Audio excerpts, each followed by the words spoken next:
Hey guys, it's Mia. I wanted to pop in real quick and just have another little visit with you. Yesterday, I shared an update about the timeline of the wolf introduction in Colorado. I did get a bunch of comments about this, and especially from other states. Michigan seems to always be forgotten when it comes to regards with wolves. And being in Colorado, I obviously think about my state, but I really have paid attention over the years to the whole nation and what is going on with wolves, even back east where they tried an introduction. And there's been a lot of different things with wolves. But here in the West, we have wolves in Washington, Oregon, Idaho, Montana, Wyoming. We've got some gray wolves there. The Wyoming wolves are migrating into Colorado. And then we also have Mexican gray wolves down in Arizona and New Mexico. And those wolves are migrating up. There have been eyewitnesses and photos and such, but none have been documented with Colorado Parks and Wildlife. So if you do have a sighting, you got to take a good picture first and videos and send those to Colorado Parks and Wildlife so they can assess them and determine. Because so far, it's been that the wolves are south of I-40 in New Mexico. So that's just a little bit on that. Today, I wanted to recap the timeline. So the EIS process completed last Friday, December 8th, and that meant that they could go to Oregon. And it's Oregon because Montana, Wyoming, and Idaho refused to give wolves to Colorado, but Oregon complied and said they would give wolves to Colorado. And I think it's give. I don't think they're purchasing. So you can let me know in the comments if that's the case, if they're actually paying for them, but I do believe it's give.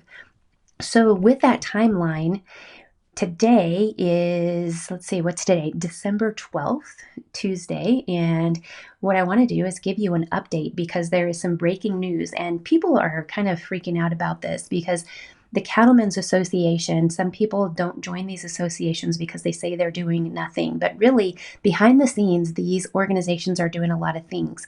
Sometimes they don't announce their strategies publicly because the opposition can basically make their moves based on what they're hearing. So, the big news today I wanted to share with you is a press release from Colorado Cattlemen's.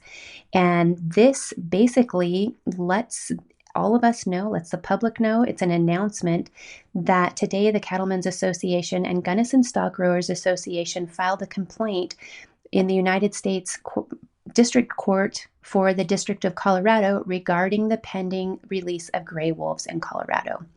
And so, what this is a lawsuit, and it names the U.S. Fish and Wildlife Service and Colorado Parks and Wildlife as defendants. And so these associations have been working on this behind the scenes for quite a while. The thing is, I've had some people who are actually members of this association that are, well, it's about time and yada yada. You know how we are sometimes. We want things instantaneously, and we wanted this stopped the minute it passed the ballot. We didn't want it to pass the ballot, and we fought and fought. But a lot of people were pretty quiet when the ballot was going on, yet they shouted after it passed. So if you're something you believe in and you want stood up for, stand up and speak up, learn how to do it properly. If you'd like help with that, direct message me and we can go through some training.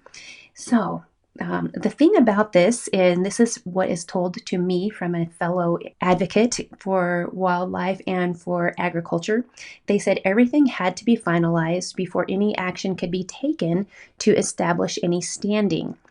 This is the smart way that things are set up because it accomplishes blocking a bunch of the things, and it also helps the organization to provide the hurdles that needed to be provided. So I just wanted to give that to you as an update. I will link this press release. It's been in the Denver Post. Colorado Politics has an article about it as well. But as we're going through it, the complaint, they made the decision to pursue legal action after an extensive discussion and consultation with Colorado Cattlemen's and with the Gunnison County Stock Growers Association. They have been committed for quite a while and have been in meetings for quite a while. And so join the organizations. If you're not getting the news you want, then reach out and ask for some answers. Maybe they can give them to you. Maybe they cannot, as I mentioned before. This actually has been on 9 News in Denver. But here I wanted to kind of talk to you a little bit about this paragraph here.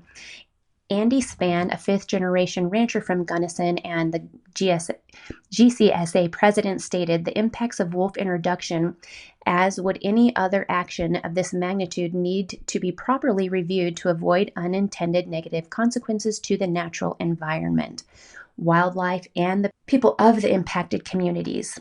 GCSA put forth concerns throughout the public process. So, if you didn't know, there's a whole public process that has gone on for the past 3 years. And he says, we believe that much of our input and that of many other across Western Colorado was diminished by the Colorado Parks and Wildlife Commission.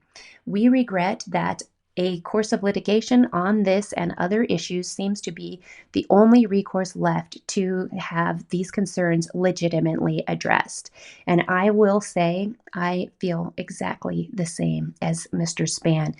We have submitted comments and they take them, and it seems as though, like, oh, we're going to take these comments as part of the process, but poof, who cares about your comments? The voters have spoken, even though this vote was very slim majority that voted for this, and most of them that voted for this do not live in the areas where the wolves will be released. So as I mentioned, I'll put this in the notes of this video just so you can go check it out if you would like. I will also put it later. I'm actually going to be traveling in just a moment. I'll be putting it later today on my website.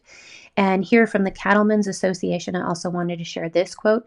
Throughout the state's wolf introduction process, the Colorado Cattlemen's Association leadership and members dedicated time and effort to ensuring livestock production and rural communities are protected. Today, the association is in partnership with Gunnison County Stock Growers Association reaffirms its commitment. So I will try to keep you updated and apprised to the happenings that are going to be going on with this wolf process and now with the litigation. I also want to let you know there has been a notice that was sent by another organization to Oregon because Oregon is going to be violating some of the process with wolves as well. I haven't heard much in the news about that notice that this organization put to Oregon, so I'm not even going to name the organization, but I'm sure with this lawsuit that one is going to be coming out into the limelight as well. So stay tuned.